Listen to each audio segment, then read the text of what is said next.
ಮನಸ್ಸಿಗೆ ಸುಮ್ಮನ ಇರೋ ಮನಸ್ಸ ಏನಾರ ಏನಾರ ಏನಾರ ವಿಚಾರ ಮಾಡ್ತದ. ಈ ಮನಸ್ಸಿಗೆ ಯಾವಾಗಲೂ ಒಂದು ಕೆಲಸ ಹಚ್ಚುಗೊತ್ತಿರ್ಬೇಕಂತ. ಗದಗಿನ ತೋಂಟದಾರಿ ಅಜ್ಜವರು ನಾವು ಮ್ಯಾಲಿನ ಮ್ಯಾಲ ನಮ್ಮೆಲ್ಲರಿಗೆ ಗುರುಗಳೇ ನಮ್ಮನ್ನೆಲ್ಲ ಕುಂದ್ರಿಸ್ಕೊಂಡು ಒಂದು ಮಾತು ಹೇಳ್ತಿರೋ ನನಗೆ ನೆನಪದ. ಸ್ವಾಮಿಗಳ ಬಹಳ ಸಣ್ಣವ್ರೀರಿ, ಈ ಮನಸ್ಸ ಬಹಳ ಕೂಡಿರ್ತದ.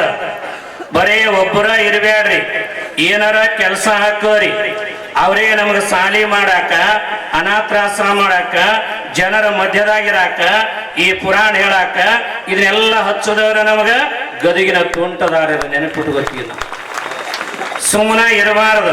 ಮತ್ ಏನು ಕೆಲಸ ಇರ್ಲಿಲ್ಲ ಅಂದ್ರ ಹಿಂಗ ಮಾಡ್ರಿ ಅಂತ ಹೇಳಿದ್ರ ನಮಗೇನ ಅಡಿಗೆ ಮನ್ಯಾಗ ಹೋರಿ ಒಲಿ ಮುಂದ ಕಡ್ಡಿ ಡಬ್ಬಿ ಇರ್ತದ. ಆ ಕಡ್ಡಿ ಡಬ್ಬ್ಯಾಗ ತೊಗೊಂಬರ್ರಿ, ಅದ್ರಾಗ ಒಂದು 50 ಕಡ್ಡಿ ಇರ್ತಾವ. ಅಂಗಳು ತುಂಬಾ ಒಗಿರಿ, ಅವ್ನು ನೀವ ಆರಿಸ್ಕೊತ ಕುಂದ್ರಿ ಅಂತಿದ್ರ ಅವ್ರು ನಮಗ. ಕಾರಣ ಅಂದ್ರೆ ಏನ, ಸುಮ್ಮನ ಕೂತ್ರಿ ಅಂದ್ರ ಇಲ್ಲದ ಈ ಮನಸ್ಸು ಕೆಟ್ಟ ಯೋಚನೆಗಳನ್ನ ಮಾಡ್ತದ. ಈ ಮನಸ್ಸಿಗೆ ಏನಾದರೂ ಕೆಲಸ ಹಚ್ಚಬೇಕು, ಕೆಲಸ ಹಚ್ಚಬೇಕು. ಹಂಗ ನೋಡಿ ಇಲ್ಲಿ ದಾನಮ್ಮ ತಾಯಿ ಪಾರ್ವತಿ ಅವತಾರಿಯಾಗಿ, ಸೋಮಲಿಂಗ ಪರಮಾತ್ಮನ ಅವತಾರಿಯಾಗಿ ಈ ನಾಡ ದೇಶ ಸಂಚಾರವನ್ನು ಮಾಡ್ತಾ ಕಾಶಿಯ ವಿಶ್ವನಾಥನ ದರ್ಶನಕ್ಕೆ ಬಂದಿದ್ದಾರೆ. ಯಾವಾಗ ತಾಯಿ ವಿಶ್ವನಾಥನ ದರ್ಶನಕ್ಕೆ ಬಂದಿದ್ದಾಳೆ, ಅಲ್ಲಿ ದರ್ಶನವನ್ನ ಮಾಡಿಕೊಂಡಿದ್ದಾಳೆ. ದರ್ಶನ ಪುಣ್ಯಂ ಅಂತ ಒಂದು ಮಾತದ.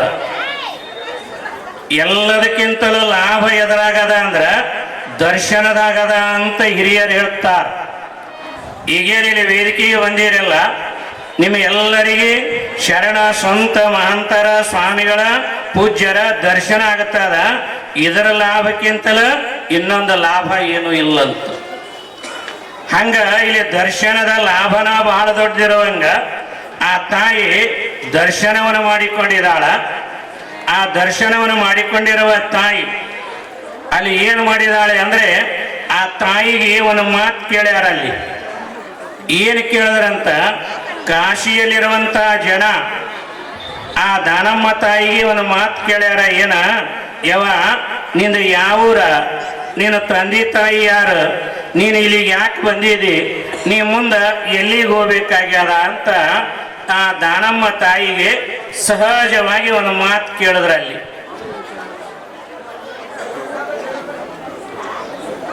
ಆ ದಾನಮ್ಮ ತಾಯಿಗೆ ಯಾವಾಗ ಈ ಮಾತು ಕೇಳಿದರ, ನಮಗೆಲ್ಲ ಯಾರ ಏನ್ರಿ ಅಣ್ಣವರ ನೀವು ಯಾರು ಅನ್ರಿ ಈಗಿನ ಕಾಲದಾಗ ಪರಿಚಯ ಕೇಳ್ತಾರ. ಈಗ ಏನು ಹೇಳಿಲ್ಲ ಅಂದ್ರ ಯಾರೀ ಅಣ್ಣವರ ಅನ್ರಿ, ನೀವು ಯಾರೇ ಗವಾಯಿಗಳು ಅನ್ರಿ, ಸ್ವಾಮಿಗಳು ನಿಮ್ದು ಯಾವೂರ ಅನ್ರಿ. ಈಗ ಎಲ್ಲರೂ ಏನು ಮಾಡ್ಯಾರ, ಒಂದು ಮೊಳ ಉದ್ದ ಅಡ್ರೆಸ್ ಪ್ರಿಂಟ್ ಮಾಡಿ ಇಟ್ಕೊಂಡಾರ. ಯಾರ ಅಂದಗಳಿಗೆ ಅದನ್ನ ಕೈಯಾಗ ಕೊಟ್ಟು ಬಿಡ್ತಾವ್ರಿ. ಅರ್ಧ ಗಂಟೆ ಓದ್ಬೇಕ್ರಿ. ಅದು ಒಳಗ ಏನೂ ಇರಲ್ಲ, ಆ ಅಡ್ರೆಸ್ ನೋಡ್ಬೇಕು. ನೋಡಿ ಇಲ್ಲಿ ದಾನಮ್ಮ ತಾಯಿಗೆ ನೀ ಯಾರು ಯಾವ ಊರಿನವಳು ಅಂತ ಕೇಳಿದಾರ.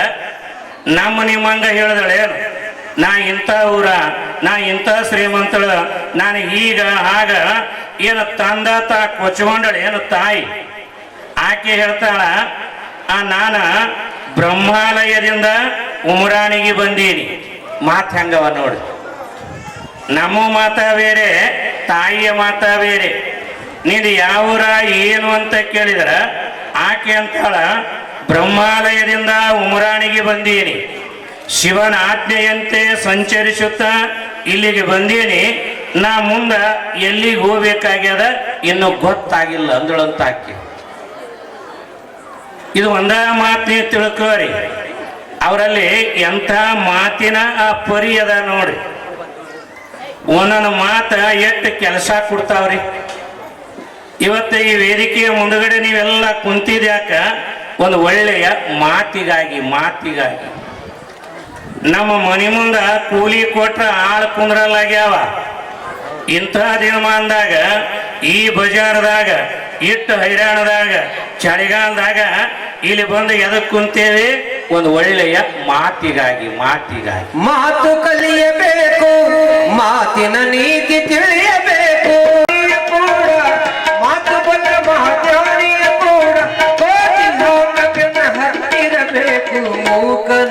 ಮೂಕನಾಗಬೇಕು ಈ ಜಗದೊಳು ಜಾಗ್ಯಾಗಿರಬೇಕು ಮೂಕನಾಗಬೇಕು ಈ ಜಗದೊಳು ಜಾಗ್ಯಾಗಿರಬೇಕು ಕಾಕ ಬುದ್ಧಿ ಕಡಿಗಾಗಿ ಲೋಕದ ಗೊಡವಿಯಾಗಬೇಕು ಕಾಕ ಬುದ್ಧಿ ಕಡಿಗಾಗಿ ಲೋಕದ ಗೊಡವಿಯಾಗಬೇಕು ಮತ್ತೊಬ್ಬರ ಗೊಡವಿ ನಿನಗ್ಯಾಕೋ ಮೂಕನಾಗಬೇಕು ಈ ಜಗದೊಳು ಜಾಗ್ಯಾಗಿರಬೇಕು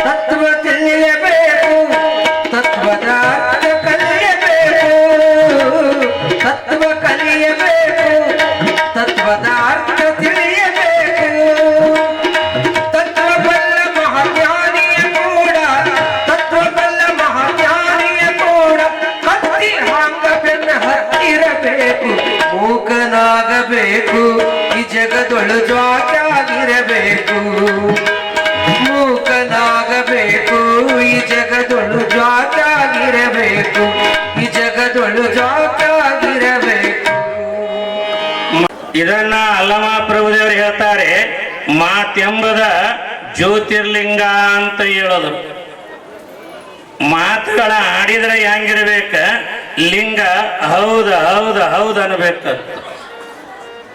ಅಂತ ಮಾತುಗಳನ್ನ ಆಡುವಂತ ಮಹಾತಾಯಿ ನಾವು ಮಾತಾಡ್ತೀವಿ ನೀವು ಮಾತಾಡ್ತೀರಿ ನಮ್ಮ ಮಾತು ಹೆಂಗದಾವ ಆಮೇಲೆ ಗಂಡ ಹೆಂಡತಿ ಕೇಳ್ದ ನಾ ಸತ್ತ ಮೇಲೆ ನೀ ಏನು ಮಾಡ್ತಿ ಎಂದನಂತ ಇದೇನು ಮಾಡ್ದ ಕೇಳೋ ಮಾತ್ರೆ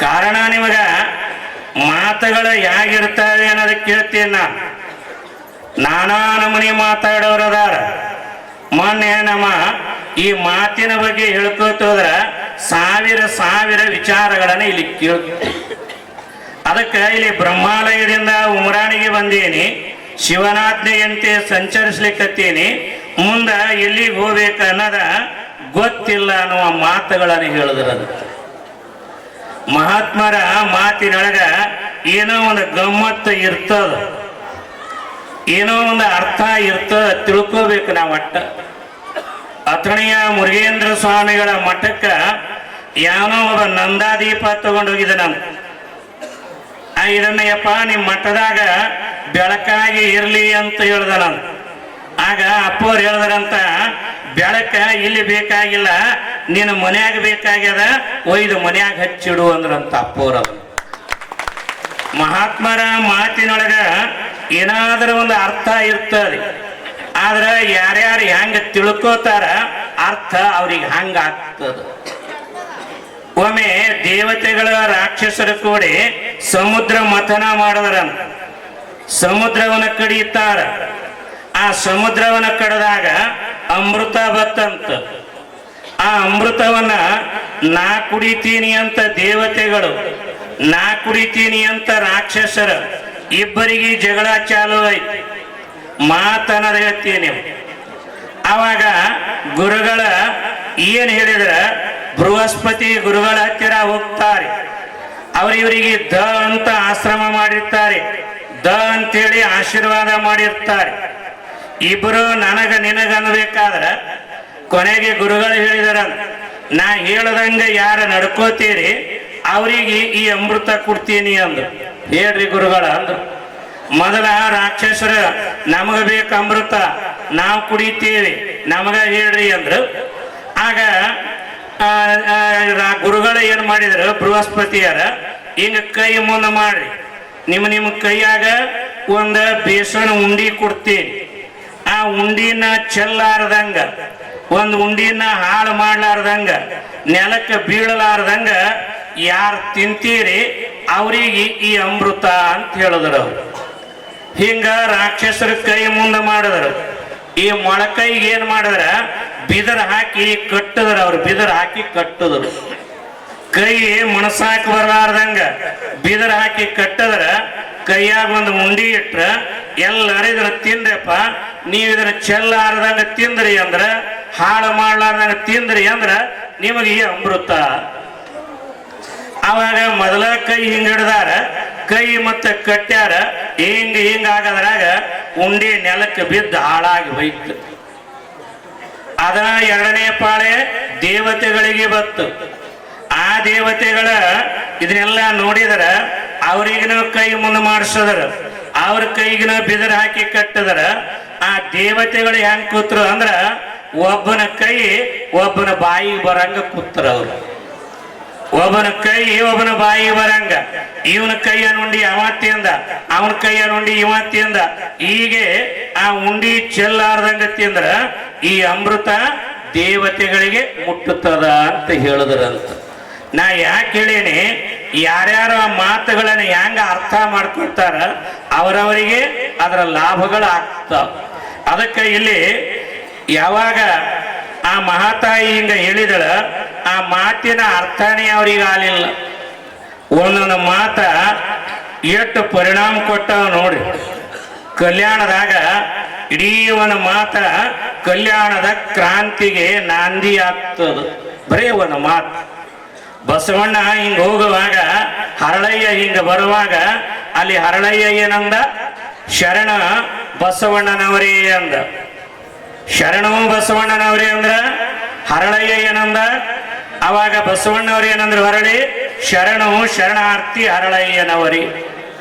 ಒಂದು ಮಾತ ಇಡೀ ಕಲ್ಯಾಣದ ಕ್ರಾಂತಿಗೆ ಶರಣು ಶರಣಾರ್ಥಿ ಅನ್ನುವ ಮಾತ ಕಲ್ಯಾಣದ ಕ್ರಾಂತಿಗೆ ನಾಂದಿ ಆಗ್ತದೆ. ಸುಮ್ಮನೆ ಇದು ವಿವರಣೆ ಮಾಡಲ್ಲ, ನೀವು ನೆನಪು ಮಾಡ್ಕೋತ ಹೋಗ್ತೀನಿ ಮಾತು.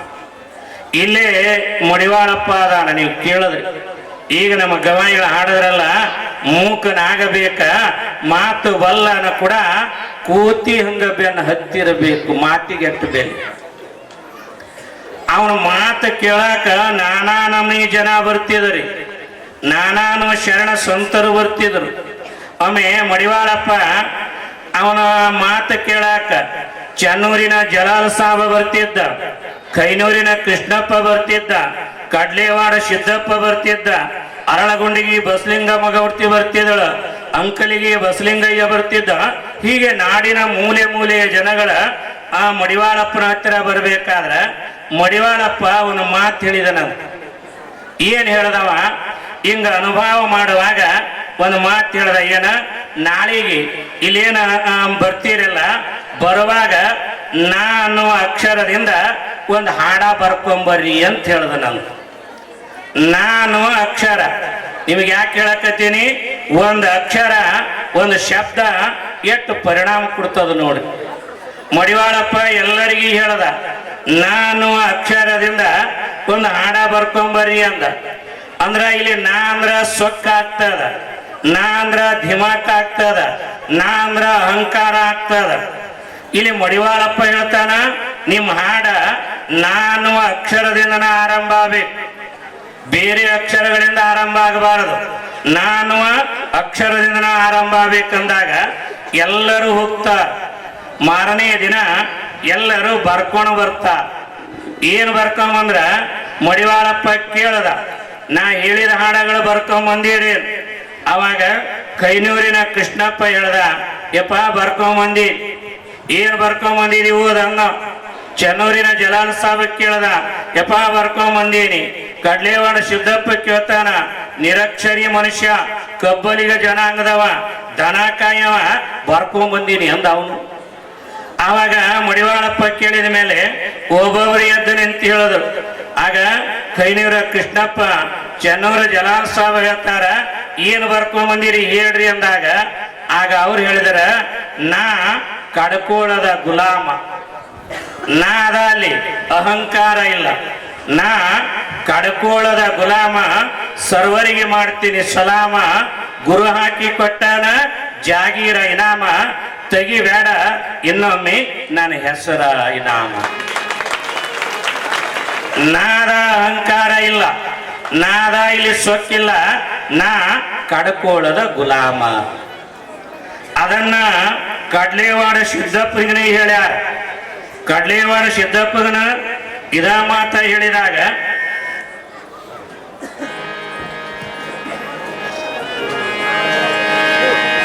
ನಾ ಏನ ಬಲ್ಲೇನಪ್ಪ ನಿಮ್ಮ ಕೂಸ, ಇಂದಿಗೂ ನನಗ ನಿಮ್ಮ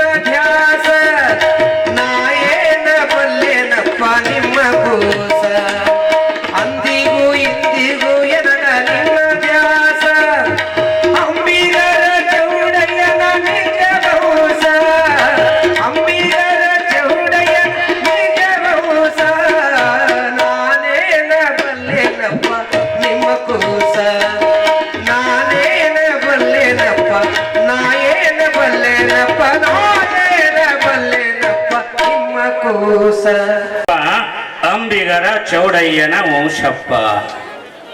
ಅಂದ್ರೆ ಈ ಎಲ್ಲ ವಿಚಾರಗಳನ್ನ ಇಲ್ಲಿ ನಿಮಗೆ ಯಾಕೆ ಹೇಳಕತ್ತೀನಿ, ಮನುಷ್ಯನಿಗೆ ನಾ ಅನ್ನೋದ ಇರಬಾರದು ಅನ್ನೋದಕ್ಕೆ ಇವೆಲ್ಲ ವಿಚಾರ ಮಾಡ್ತೀನಿ. ಇದು ನಾ ಅನ್ನೋದ ಹೋಗೋದ ಬಹಳ ಕಡಿಮೆ ಅದ ರೀ. ಬರೀ ನಾ ನಾ ನಾ ನಾ ಎಲ್ಲ ಯಾರಿಗಿಲ್ರಿ. ನನಗೆ ಜರ ಪುರಾಣ ಚಲೋ ಹೇಳಲ್ಲ ಅನ್ರಿ, ಎಷ್ಟು ದಪ್ಪ ಮುಖ ಮಾಡ್ತೀನಿ ನಾ. ಗವಾಯಿಗಳ ಹಾಡು ಚಲೋ ಆಗಿಲ್ಲ ಅನ್ರಿ, ರಾತ್ರಿ ಊಟನ ಮಾಡಲ್ಲ ಅವರು. ಯಾರಿಗಿಲ್ಲ ನಾ ಅನ್ನೋದು. ಆದ್ರ ಅದಕ್ಕ ಇತಿ ಮಿತಿ ಅದ. ನಮ್ಮ ಶರಣರ ನಾ ಅನ್ನೋದು ಎಲ್ಲಿ ತೋರಿಸ್ಲಿಲ್ಲ. ಅವ್ರು ಏನ್ ಹೇಳಿದಾರ, ಗರ್ವದಿಂದ ಮಾಡುವ ಭಕ್ತಿ ದ್ರವ್ಯದ ಕೇಡು, ನಡೆಯಿಲ್ಲದ ನುಡಿ ಅರಿವಿಂಗೆ ಹಾನಿ, ಕೊಡದೆ ತ್ಯಾಗಿ ಎನಿಸಿಕೊಂಬದ ಮುಡಿಯಿಲ್ಲದ ಶೃಂಗಾರ, ಅಡಿಬಿಡದ ಕುಂಭದಲ್ಲಿ ಸುಜಲವ ತುಂಬಿದಂತೆ ಮಾರಯ್ಯ ಪ್ರಿಯ ಅಮರೇಶ್ವರ ಲಿಂಗಕ್ಕೆ ಸಲ್ಲದ ಬೋನ ಅಂತ ಹೇಳುತ್ತಾರೆ. ಅದಕ್ಕೆ ಇಲ್ಲಿ ಮನುಷ್ಯನಿಗೆ ನಾನದೇನರ ಇರಬಾರ್ದು. ಅದಕ್ಕಾಗಿನೇ ಇಲ್ಲಿ ಒಂದು ಮಾತ ಎಷ್ಟು ಪರಿಣಾಮಕಾರಿಯಾಗಿ ಅಲ್ಲಿ ಎಲ್ಲರ ಯೋಚನೆಯನ್ನು ಮಾಡ್ಯಾರ. ನೀವೆಲ್ಲ ಕೇಳಿರ್ಬೇಕು ಮಾತು ಹೆಂಗದ, ಒಂದು ಹಳಿ ಕತ್ತಿ ಅದ ಕೇಳಿರಿ ಪುರಾಣದಾಗ. ಅಬ್ಬಾ ಮಾಡ್ಯದಾಗ ಸಾವುಕಾರ ಇದ್ದ. ಆ ಸಣ್ಣ ಮಾಡ್ಯ ಸಾವುಕಾರ ಹೆಂಗದ ಆನಿ ಇದ್ದಂಗಿದ್ದ, ಆನಿ ಇದ್ದಂಗ. ಅವನು ನೋಡಿದ್ರೆ ಎಲ್ಲರೂ ತಲೆ ಕೆಳಗೆ ಹಾಕೊಂಡ ಹೋಗ್ಬೇಕು. ಅಂಥ ಸಾವುಕಾರ ಮಾಡ್ಯದಾಗಿದ್ದ. ಒಂದು ಉಡಾಣ ಹುಡುಗ 5 ಹೊಂಟಿತ್ತು ಹಿಂಗೆ ದಾರ್ಯಾಗ. ಅದು ಹುಡುಗ ಸುಮ್ಮ ಹೋಲಿಲ್ಲ. ಆ ಮಾಡ್ಯದನ ಸಾವುಕಾರ ನೋಡಿ ಸುಮ್ಮ ಹೋಲಾರ್ದ ಏನು ಮಾಡ್ದ, ಆ ಸಾವುಕಾರ ನೋಡಿ ಒಂದು ಗಳಿಗೆ ನಕ್ಕತಿ, ಹುಡುಗ ನಕ್ತು. ಅವ ಸಾವುಕಾರಂದ, ನಾನು ನೋಡಿ ಯಾರು ನಗಲ್ಲ, ನಾನು ನೋಡಿದ್ರೆ ಮುಖ ಕೆಳಗೆ ಹಾಕ್ತಾರ, ನಮಸ್ಕಾರ ಅಂತಾರ, ನಾನು ನೋಡಿ ಯಾಕ ನಕ್ಕನಲ್ಲ ಅಂತ ಅವನಿಗೆ ಕರ್ಸದ ಹುಡುಗನ. ಆ ಹುಡುಗನ ಕರೆಸಿ ಕೇಳಿದ, ಅಲೇ ತಮ್ಮ ನಾನು ನೋಡಿ ನಕ್ಕೆಲ್ಲ ಯಾಕ ಅಂದ. ಏನಿಲ್ರಿ ನಿಮ್ಮ ನೋಡ್ದೆ ನಗು ಬತ್ತಂದ. ಅಲ್ಲಲೇ ನಾನು ನೋಡಿ ನಗಾಕಿ ಏನು ಕಾರಣ ಅಂದ. ಏನಿಲ್ಲ, ನೀವು ನೋಡಿದ್ರ ಈ 3ನೇ ಅಂತಸ್ತಿನ ಮಾಡ್ಯದಾಗಿರಿ, ಮಾಡ್ಯದ ಬಾಗ್ಲ ನೋಡಿದ್ರ ಇಷ್ಟು ಸಣ್ಣದದ, ನೀವು ನೋಡಿದ್ರ ಆನಿ ಇದ್ದಂಗಿದ್ದೀರಿ, ಅಕಸ್ಮಾತ್ ಇಲ್ಲಿ ಸತ್ರ ನಿಮ್ಮನ್ನ ಹೆಂಗ್ ಒಯ್ಯೋದು ಅಂತ ನಗು ಬರ್ತದ. ಅಲ್ರಿ ಊರ್ ಸಾವುಕಾರ ಕಟ್ಟದ ಕಂಬಕ್ಕ. ಇದಕ್ಕ ಕಂಬ ಕಟ್ಟಿ ಬರ್ಕೋಲೆ ಹೊಡ್ಯಾಕತ್ರ ಇವ್ರ ಅಪ್ಪ ಮನೆಯಾಗಿದ್ದ. ಅವ ಬಂದ, ಇವ್ರ ಅಪ್ಪ ಏನ ಮನೆಯಾಗಿದ್ದ. ಅವ ಬಂದ, ಏನಾಗ್ಯದ್ರಿ ಸಾವುಕಾರ? ಒಂದು ಮಾತು ಎಲಿ ಒಯ್ದು ಮುಟ್ಟಿಸ್ತದ. ಏನಾಗ್ಯದ ಅಂದಗಳಿಗೆ ಅವ ಅಂದನಂತ, ಏನೋ ನಿನ್ನ ಮಗನಿಗೆ ಜರ ಚಲೋ ಮಾತಾಡೋದ ಕಲಿಸ್ಬೇಕಿಲ್ಲ, ಈ ಮಾಡ್ಯದಾಗ ಸತ್ರ ಹೆಂಗ್ ಒಯ್ಯೋದು ಅಂತೇಳಿ ನಾನು ನೋಡಿ ನಗತಾನ, ನಾನು ನೋಡಿ ಮಾತಾಡ್ತಾನ ಅಂದ. ಅವ ಇವ್ರ ಅಪ್ಪ ನೋಡಿ ಅವ ಅಂದ, ಸಣ್ಣ ಪಾರ ಅದಕ್ಕೇನು ತಿಳಿತ ತೋರಿ, ನೀವು ಮಾಡ್ಯದಾಗ ಸತ್ರಿ ಅಂದ್ರ ಸಣ್ಣಗೆ ಕಡು ಹೆಡಿಗೆ ತುಂಬ್ಕೊಂಡು ಹೋದ್ರೈತ ಅಂದ ಅವ ಇವ್ರಪ್ಪ. ಇನ್ನ ಇವ್ರಪ್ಪನ ಮನೆ ಆಗೈತ್ರಿ 90 ವರ್ಷದ್ದು. ಅವ ಬಂದ, ಏನಾಗ್ಯದ್ರಿ ನಿನ್ನ ಮೊಮ್ಮಗ ಹಿಂಗಂತಾನ, ನಿನ್ನ ಮಗ ಇರೇ ಹಿಂಗಂತಾನ, ಒಂದು ಚಲೋ ಮಾತು ಕಲಿಸ್ಬೇಕಿಲ್ಲ ಅನ್ನ.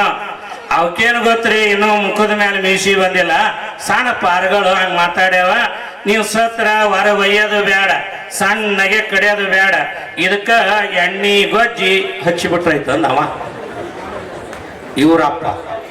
ಮತ್ತೇನು ಅವ್ರಪ್ಪ ಇದ್ರಿ ಏನು ಹೇಳ್ತಿದ್ದ ಗೊತ್ತಿಲ್ಲ, ಅಟ್ರಾಗ ಹೋಗಿತ್ತದು.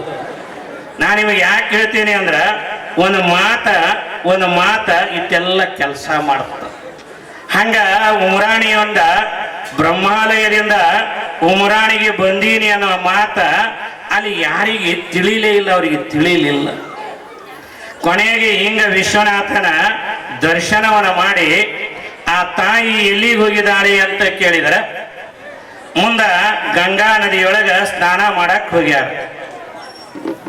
ಗಂಗಾ ನದಿಯೊಳಗ ಸ್ನಾನ ಮಾಡ್ಲಿಕ್ಕೆ ಹೋದಾಗ ಸೋಮಲಿಂಗ ಜೊತೆಗೆ ದಾನಮ್ಮ ತಾಯಿ ಈರ್ವರ ಗಂಗಾ ನದಿಯೊಳಗ ಸ್ನಾನ ಮಾಡ್ಯಾರ.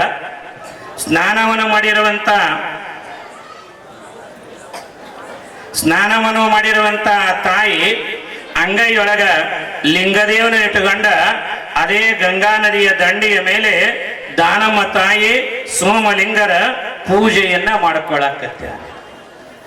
ಯಾವಾಗ ದಾನಮ್ಮ ತಾಯಿ ಸೋಮಲಿಂಗರ ಪೂಜಾ ಮಾಡ್ತಾರೆ ಒಂದು ಗಳಿಗೆ 2 ಗಳಿಗೆ ಹೀಗೆ ತಾಸು 2 ತಾಸು ಹೋಗ್ತಾರೆ. ಆ ಪೂಜೆ ಹೇಗಾಗಿದೆ ಅಂದ್ರೆ ತಮ್ಮನ್ನು ತಾವು ಮರೆತ ಲಿಂಗಾರಾಧನೆಯನ್ನು ಮಾಡಾಕತ್ಯ. ನೀವು ಒಂದ ಗಳಿಗೆರೆ ಮಾಡ್ರಿ, ಅರೆ ನಿಮಿಷರೇ ಮಾಡ್ರಿ, ಆ ಹರಿದಾಡುವ ಮನವನ್ನ ಕಟ್ಟಿ ಲಿಂಗಾರಾಧನೆಯನ್ನು ಮಾಡುವಂಗ ಆ ತಾಯಿ ಲಿಂಗ ಪೂಜಾ ಮಾಡ್ತಾಳೆ. ಯಾವಾಗ ಲಿಂಗ ಪೂಜಾ ಮಾಡಿ ಇನ್ನೇನು ಹಿಂಗ ಕಣ್ಣು ತೆಗಿಬೇಕು ಅನ್ನೋದ್ರಾಗ ಆ ಗಂಗಾ ನದಿಯ ದಂಡೆಯ ಮೇಲೆ ಸಾವಿರಾರು ಜನ ಭಿಕ್ಷುಕರು ಬಂದಾರ. ಆ ಭಿಕ್ಷುಕರ ಈ ತಾಯಿ ಕಣ್ಣು ತೆಗೆದಗಳಿಗೆ ಅಮ್ಮ ಹಸಿವಾಗ್ಯದ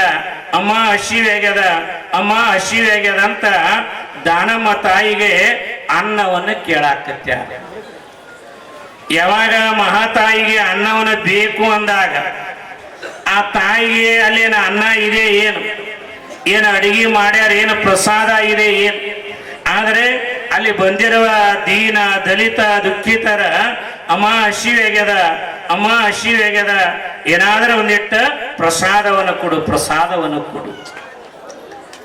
ಎಲ್ಲದಕ್ಕಿಂತಲ ತೃಪ್ತಿ ಮಾಡೋದು ಅಂದ್ರೆ ಅನ್ನನೇ. ನಿಮಗೆ ಗೊತ್ತದ ಅನ್ನನೇ. ಅನ್ನ ಬಿಟ್ರ ಇನ್ನೊಂದು ದೇವರ ಇಲ್ಲ. ಇದೆಲ್ಲ ಈ ಜಗತ್ತಿನಾಗ ದುಡಿಯೋದ, ಕಷ್ಟಪಡೋದ, ಹೈರಾಣಾಗದ ಎಲ್ಲ ಎದಕ್ಕ? ಈ ಹೊಟ್ಟಿಗಾಗಿನೇ, ಬಟ್ಟೆಗಾಗಿನೇ. ಇದನ್ನ ಬಿಟ್ರೆ ಏನೂ ಇಲ್ಲ. ಅದಕ್ಕ ಆ ತಾಯಿಗೆ ಆ ಎಲ್ಲ ಭಿಕ್ಷುಕರ ಅಲ್ಲಿ ಬಂದವರು ಕೇಳ್ತಾರ, ಅಮ್ಮ ಹಸಿವಾಗ್ಯದ, ಏನಾದರೂ ಅನ್ನ ಕೊಡು. ತಾಯಿ ಅಂತಃಕರಣ ಕರಗುತ್ತದ. ಅಲ್ಲ, ಪ್ರಸಾದರ ಕೇಳಾಕತ್ಯಾರ, ಇಲ್ಲೇರೆ ಅನ್ನ ಇಲ್ಲ, ಹೆಂಗ ಮಾಡೋಣ ಅಂತ ಹೇಳಿ ಆ ತಾಯಿ ಏನು ಮಾಡಿದ, ಎಲ್ಲರನ್ನು ಕುಂದರ್ಸ್ತಾಳ. ಅಲ್ಲೆಲ್ಲರೂ ಎಂಥವ್ರು ಬಂದಾರ? ರೋಗಿಗಳು ಬಂದಾರೆ, ಭಿಕ್ಷುಕರು ಬಂದಾರೆ, ಕೀವ ರಕ್ತ ಸೋರ್ತವೆ ಅಂಥವ್ರೆಲ್ಲರೂ ಬಂದ ಪ್ರಸಾದ ಅಂತ. ಇಲ್ಲಿ ದಾನಮ್ಮ ತಾಯಿ ಏನೈತಿ ತೋರಿಸ್ತಾಳ ನಮಗ ಅಂದ್ರ, ಯಾರ ಹಸಿವಿ ಅಂತ ಬಂದಾರ ಅವ್ರಿಗೆ ನೀಡಲಾರದ ಕಳಿಸಬಾರದು ಅನ್ನೋದು ತೋರ್ಸಾಕತ್ತಾಳ ನಮಗ. ಇದು ದಾನಮ್ಮ ತಾಯಿಯ ಪವಾಡ ಇರ್ಲಿ. ನಾವು ನೀವೆಲ್ಲ ಇದು ಕೇಳಿದ ಮೇಲೆ ಏನ್ ತಿಳ್ಕೋಬೇಕಾಗ್ಯದಂದ್ರ, ಯಾರ ಅನ್ನ ಅಂತ ಬಂದ್ರ ನಿಮ್ಮ ಹತ್ತಿರ ಎಟ್ಟದ ರೊಟ್ಟಿ, ಒಂದು ರೊಟ್ಟಿ ಇದ್ರ ಅರ್ಧ ರೊಟ್ಟಿ ಕೊಡೋಣ, ಅರ್ಧ ರೊಟ್ಟಿ ಇದ್ರ ಗಿರ್ಧ ರೊಟ್ಟಿ ಕೊಡೋಣ. ಇವತ್ತು ಹಂಗಿಲ್ಲ. ನೆರಮನಿ ಹಾಳಾಯ್ತಂದ್ರ ದನ ಕಟ್ಟಾಗ ಉಪಯೋಗ ಆಯ್ತು ಅನ್ನುವ ಮಕ್ಕಳು ದಿನಮಾನ ಕಾಣ್ತೀವಿ. ಎಲ್ಲರ ಇಂಥ ನೀಡೋರು ಮಾಡೋರು ನಮಗೆ ನೀಡಿದ ದಾನ ಎಂದು ಕೆಡಲ್ಲ. ಒಬ್ಬ ಬಹಳ ಬಡವ, ಎಷ್ಟು ಬಡವ ಅಂದ್ರ ಅವನ ಮನ್ಯಾಗ ಬಡತನ ಹೊಚ್ಕೊಂಡು ಮಕ್ಕೊಂಡಿತ್ತು. ಅಂಥವನ ಮನೆಗೆ ಮುಂಜಾನೆ ಗಳ್ಯ ಹೊಡ್ಯಾಕ ಹೊಂಟ ಯಜಮಾನ. ಯಾವಾಗ ಗಳ್ಯ ಹೊಡ್ಯಾಕ ಹೊಂಟ, ಮನ್ಯಾಗ ಹೆಂಡತಿ ಏನೂ ಇಲ್ಲ ಅಡಿಗೆ ಮಾಡಾಕ. ಬುಟ್ಟ್ಯಾಗ ಒಂದು ಕಟ್ಟಿ ರೊಟ್ಟಿ ಬಿದ್ದಿತ್ತ. ಅದೇ ಕಟ್ಟಿ ರೊಟ್ಟಿ ಮ್ಯಾಲ ಒಂದಿಟ್ಟು ಖಾರ ಎಣ್ಣೆ ಹಾಕಿ ಗಳ್ಯ ಹೊಡೆದ ನ್ಯಾಯರಿ ಮಾಡಂತ ಕೊಟ್ಟಳು. ಇವ ಒಯ್ದ ಗಳ್ಯ ಹೊಡೆದ. ಇನ್ನೇನ ನ್ಯಾಯರಿ ಮಾಡ್ಬೇಕಂತ ಗಿಡದ ಕೆಳಗ ಬುತ್ತಿನ ಬಿಚ್ಚದ. ಮನ್ಯಾಗ ಹೋಗಿ ಉಣ್ಣಾಕ ರೊಟ್ಟಿ ಇಲ್ಲ, ಮಾಡಾಕ ಹಿಟ್ಟಿಲ್ಲ. ಅದೇ ಒಂದು ರೊಟ್ಟಿ ಅದ, ಹಿಂಗ ಬಿಚ್ಚದ, ಒಂದು ತುತ್ತು ಮುರದ, ಅದ ಖಾರ ಎಣ್ಣೆ ಹಚ್ಕೊಂಡ ಇನ್ನು ಹಿಂಗ ಬಾಯಾಗ ಇಟ್ಕೋಬೇಕಂತಿದ್ದ. ಒಬ್ಬ ಭಿಕ್ಷಾಂದೇಹಿ ಅಂದ ಅಲ್ಲಿ. ಅವ ಬಂದವಂತಾನ, 3 ದಿನ ಆಯ್ತು ನಾ ಏನು ಉಂಡಿಲ್ಲ,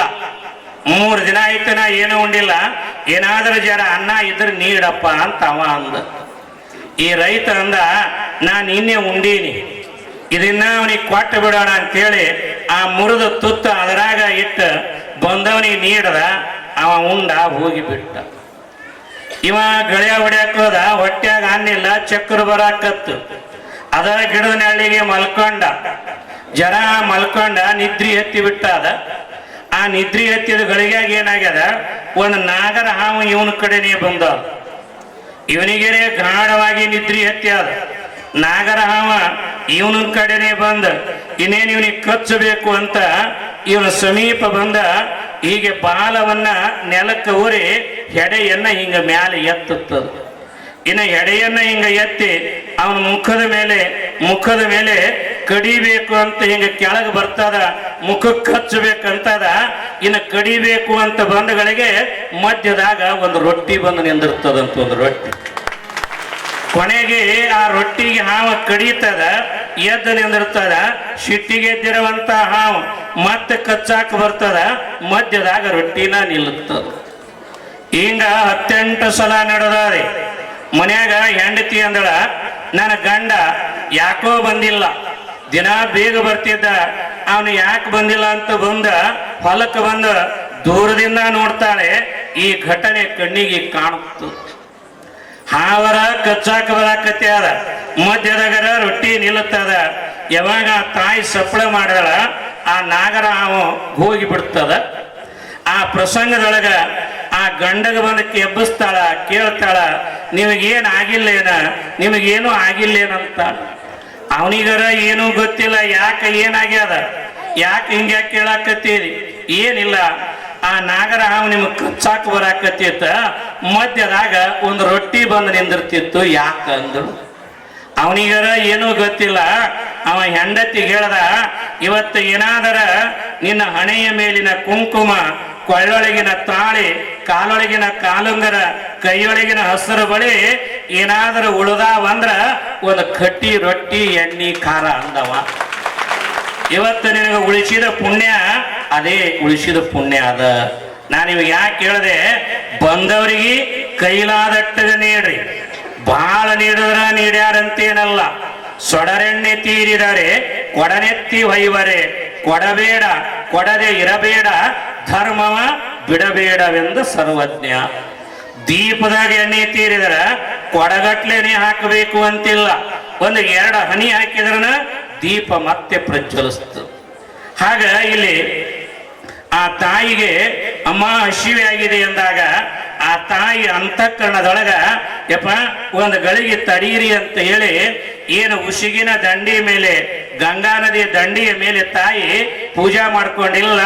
ಆ ಉಸುಕನ ಹಿಂಗ ಕೂಡಿಸ್ತಾಳ, ಲಿಂಗದ ಆಕಾರವಾಗಿ ಕೂಡಿಸ್ತಾಳ. ಲಿಂಗದ ಆಕಾರವಾಗಿ ಉಸುಕ ಕೂಡಿಸಿದಾಗ ಆ ತಾಯಿ ಆ ಉಸುಗಿನ ಮುಂದೆ, ಆ ಉಸುಗಿನ ಲಿಂಗದ ಮುಂದೆ ಕುಳಿತುಕೊಂಡ ಒಂದು ಪ್ರಾರ್ಥನೆಯನ್ನು ಮಾಡ್ತಾಳ. ಏನು ಪ್ರಾರ್ಥನೆ ಮಾಡ್ತಾಳಂದ್ರೆ, ಹಿಂದೊಮ್ಮೆ ಶಂಕರಾಚಾರ್ಯರು ಇದೇ ಗಂಗಾ ನದಿಯ ದಂಡೆಯ ಮೇಲೆ ನಿಂತ ಮಾತಾನ್ನ ಪೂರ್ಣೇಶ್ವರಿ ಅಂತ ಪ್ರಾರ್ಥನೆಯನ್ನ ಮಾಡಿದರ ಆ ಅನ್ನ ಪೂರ್ಣೇಶ್ವರಿ ಪ್ರತ್ಯಕ್ಷವಾಗ್ಯಾಳ. ಅಂತ ಒಂದು ಪವಿತ್ರವಾಗಿರುವಂತ ಈ ಜಾಗ ಅಂತೇಳಿ ಆ ಉಸುಗಿನ ಲಿಂಗದ ಮುಂದೆ ಪ್ರಾರ್ಥನೆಯನ್ನ ಮಾಡಿ ಕಣ್ಣು ತೆಗೆದ ಆ ಉಸುಗಿನ ಲಿಂಗವನ್ನ ಹಿಂಗ ಮುಟ್ಟಿದರ ಉಸುಕಿನ ಲಿಂಗ ಹೋಗಿ ಅನ್ನದ ಮುದ್ದೆ ಆಗ್ತದೆ, ಅನ್ನದ ಮುದ್ದೆ ಆಗ್ತದೆ.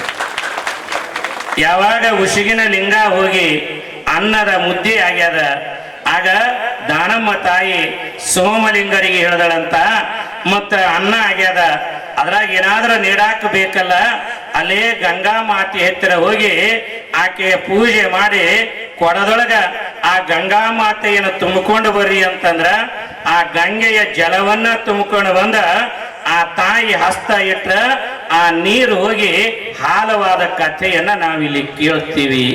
ಒಂದು ಇಲ್ಲಿ ಉಸುಗಿನ ಲಿಂಗ ಮಾಡಿ ನೀರು ಹೋಗಿ ಹಾಲಾಗಿ ಇಡೀ ಜಗತ್ತಿಗೆ ದಾಸೋಹ ಮಾಡಿದ ಮಹಾತಾಯಿ ದಾನಮ್ಮ ದೇವಿ ಅನ್ನೋದನ್ನ ಇಲ್ಲಿ ನಾವು ಹಾಡಿನ ಮುಖಾಂತರವಾಗಿ ಕೇಳುತ್ತೀವಿ.